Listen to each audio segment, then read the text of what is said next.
My name is Jack, and today I'm going to tell you a story about a truck driver who helped a family. Let's begin. Si Bob ay isang driver ng truck. Siya ay naghahatid ng mga supply para sa isang supermarket. Ngunit siya ay nahuli ng 3 beses ngayong linggo. Kung late siya ng 1 beses pa, tatangalin siya sa trabaho.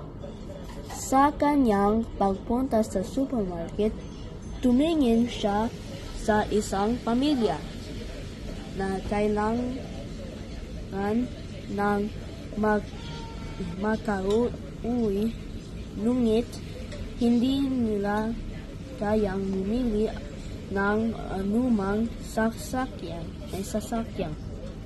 Kaya't nagpasya si Bob na iuwi ng pamilya. Ngunit pagdating niya ay nagalit si Bob ng kanyang amo. Gayunpaman, makalipas ang ilang linggo,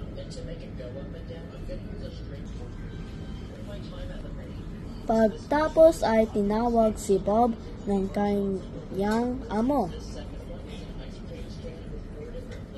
Pinapunta siya sa kanyang opisina at sinabi na nakita siya ng isa sa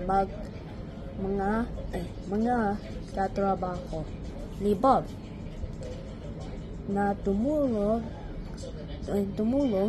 sa pamilya at ipinaliwanag niya ang lahat. Pinatawad siya ng kanyang amo at tinanong